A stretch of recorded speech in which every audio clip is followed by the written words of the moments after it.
टहल क्यों रहे हैं? कितनी बार आपसे कहा इतनी देर से खाना मत खाया कीजिए, एसीडीसी हो जाती है। सुनते ही नहीं आप मेरी बात। फक्की लेकर आती हूँ। मेरी मरहुमा नानी अम्मा थी ना, बड़ी अच्छी फक्की बनाती थी, मुझे भी सिखा के गई है, बहुत अच्छी होती है, मैं लेकर आती हूँ। अरे भाई एसीडीसी नहीं होता है, एसिडिटी होता है। और मैं इस वजह से नहीं टहल रहा था, कोई और वजह है। क्या वजह है मुझे भी बताएं। वो दोनों कौन है? मंटो बंटो पप्पो? हैं दूर परे की फुप्पो हमारी। हमारे जो परदादा थे उनकी 2 औलादें थी, एक से दादा, फिर अब्बा और फिर हम लोग, और दूसरी जो नस्ल थी उनमें ये मंटो और बंटो पप्पो।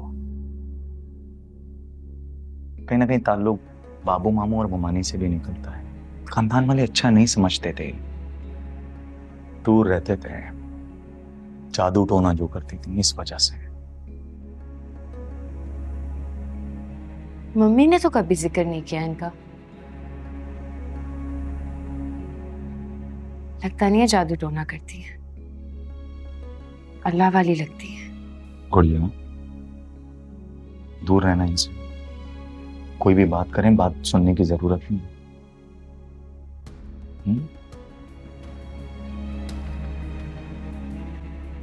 नमाज पढ़ी है मैंने या फिर भूल गए? जल्दी पढ़े ना, नमाज का वक्त जा रहा है। अच्छा पढ़ो पढ़ो, पता नहीं कितनी चीजें, टेंशन, बातें।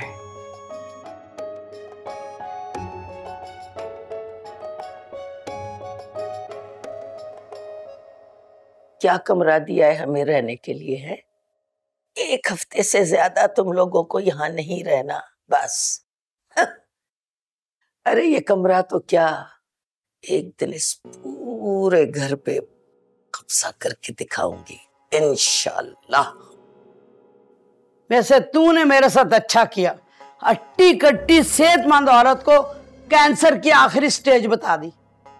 अरे भाई, इस घर में दाखिल होने के लिए कोई ना कोई बहाना तो चाहिए था ना, वही किया। इसमें कौन सी बड़ी बात है, मजाक। अरे कैसा कमरा है, कितना गंदा कमरा है, चिपकलियां नजर आ रही हैं। अरे हमारा आस्ताना कितना अच्छा था, इतना नहीं ऑफर लगाई कि आओ एसी में सो जाओ, कहती जाओ जाके छत पे सो जाओ, टंकी पे सो जाओ।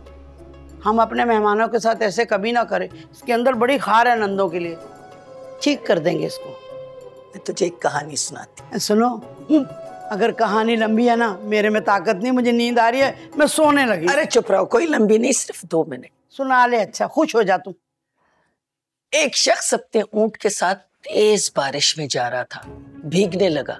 जाहिर है बारिश में भीगता है ना, सूखता थोड़ी है। अरे चुप हो जाना, सुन ले पहले। चलते चलते उसने अचानक देखा एक झोपड़ी थी। वो अपने ऊंट को लेके झोपड़ी की तरफ जाने लगा। जब वहां पहुंचा तो झोपड़ी के मालिक से कहा कि बहुत तेज बारिश है, मैं थोड़ी देर के लिए जगह दे दूं। झोपड़ी वाला मान गया, उसे लेके झोपड़ी की तरफ चल पड़ा। उसने कहा मेरा ऊंट भी है। अच्छा, उसने कहा अच्छा।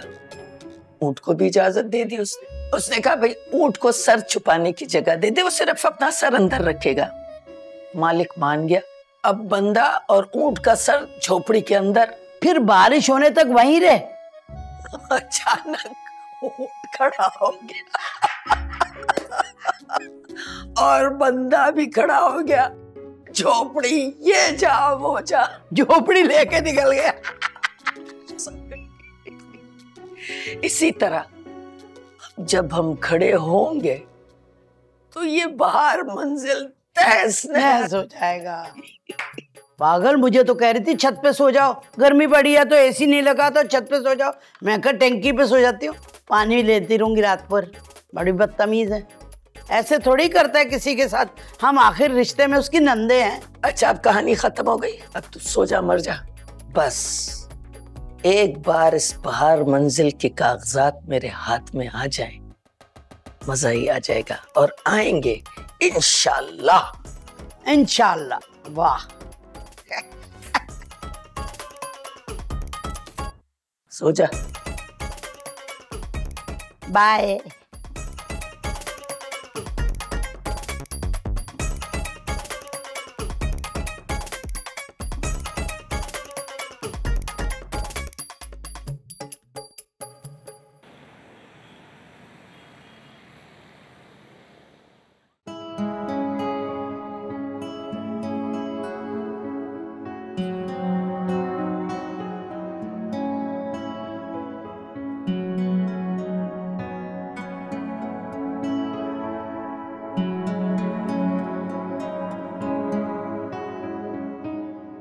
आ गए तुम्हारी यूनिवर्सिटी।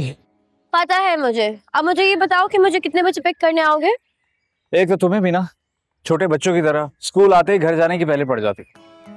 बेटा पहले कुछ पढ़ लो, सीख लो। ज्यादा मेरे अब्बू बनने की जरूरत नहीं, जो कहा है वो करना। पुप्पो से मिलना, जल्दी आ जाना। हाँ देखूंगा, आधा घंटा पहले बता देना, आ जाऊंगा, अम्मा से भी मिलवा दूंगा। मैं देख रही हूँ कि तुम सुबह से मुझे कुछ ज्यादा ही टेंशन खा रहे। एक तो तुम अम्मा से इतना मिलती हो जितना मैं खुद नहीं मिलता। मुझे तो लगता है कि शादी के बाद तुम अम्मा और मेरे बीच में आ जाओगे। तुम्हें तो खुश होना चाहिए कि मेरी पुप्पो से इतनी अच्छी बनती है, वरना लड़के सैंडविच बन के रह जाते हैं बीवी और माँ के बीच पे। अच्छा, मैरिज एक्सपर्ट। एक तो पता नहीं ये यूनिवर्सिटी कब खत्म होगी। हाँ काफी पुरानी है, मुझे नहीं लगता इतना जल्दी खत्म होगी। मैं यूनिवर्सिटी खत्म होने की बात नहीं करी, मैं यूनिवर्सिटी से अपनी पढ़ाई खत्म करने की बात कर रही हूँ, ताकि मैं अपनी नई जिंदगी शुरू कर सकूं। है ना, तुमसे भी रहा नहीं जा रहा ना कि हमारी शादी हो जाए। जी नहीं, ज्यादा खुश होने की जरूरत नहीं है, वो इसीलिए क्योंकि मैं पुप्पो चांद के साथ और वक्त गुजारना चाहती हूँ। और हाँ वैसे उस पैकेज डील में तुम भी आ रहे हो तो इतनी बुरी डील नहीं है। हाँ ये सही है, तुम पुप्पो जान के साथ ही वक्त गुजारना। बाय। अच्छा सुनो। क्या है? अच्छी लग रही। हाँ फिर।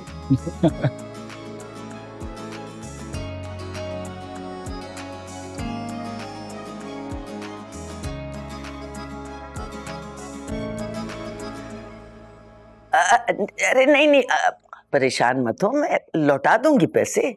पैसे के मामले में मैं बहुत खरी हूँ। हाँ नहीं नहीं, आप फिक्र बिल्कुल न करें, फिक्र बिल्कुल न करें, मैं हाजिर, मैं भेज दूंगी पैसे। अरे 90,000 ही तो हैं, कौन से लाखों रुपए। ठीक है, अल्लाह हाफिज। सुनो मेरी बात, रखो इसे, सिम बदलो, इसका बाप भी ढूंढता रहेगा ना, पता नहीं कर सकेगा। हाँ सही कह रही हो, बिल्कुल। मैंने तुम्हें कितनी बार कहा है कि लोगों से जब पैसे वैसे बटोरा करो ना तो सिम बदल लिया करो, ढूंढते रह जाएंगे। अम्मा, आप अच्छी तरह जानती हैं कि मंटो बंटो फुप्पो किस कदर की खर्रांट है, फिर आपने उनको जगह कैसे दे दी? आप तो किसी की मजबूरी से कभी मजबूर होकर कोई काम नहीं करती, फिर ये कैसे कर दिया आपने? बस हो गई कोई ऐसी बात कि हमें मानना पड़ा। कान खोल के सुन लो, अगर हमें उनसे मिलता हुआ कोई नजर आया तो हम उनसे पहले मिलने वाले को घर से निकाल देंगे। हाँ, मुझे भी कोई शौक नहीं उनसे मिलने का। उसे समझाया अपने लीचड़ शौहर को, हम तो बस उसकी एक गलती का इंतजार कर रहे हैं। अम्मा, आप तो शौकत साहब के पीछे ही पड़ी रहती हैं और वो बेचारे ना आपको कुछ नहीं कहते। करता भी तो कुछ नहीं है वो बेचारा। सीधी तरह बताओ, समझाया उसे कि नहीं? अरे अम्मा समझा दिया, बल्कि मंटो बंटो फुप्पो की सारी हिस्ट्री खोलकर सामने रख दी मैंने उनके। और वैसे भी ना शौकत साहब को ऐसी चालाक औरतें पसंद नहीं है, उनसे दूर ही रहते हैं। और बेवकूफ औरतों को फंसाकर अपने जाल में शादी कर लेता है। अम्मा, अब मेरी बात करिए। क्यों, किसी और को भी उसने बेवकूफ बनाया है क्या? है कहाँ वो लीचड़? वो शौकत साहब ना इस वक्त नहा रहे हैं, फिर नहाने के बाद वो और मैं मिलके आपके साथ नाश्ता करेंगे। ना भाई, तुम तक तो बात ठीक है, वो नहीं आना चाहिए यहाँ। तौबा तौबा, ऐसा जंगलियों की तरह खाता है भर भर के, चबड़ चबड़ करके, और एक रोटी के 4 निवाले बनाता है वो। ना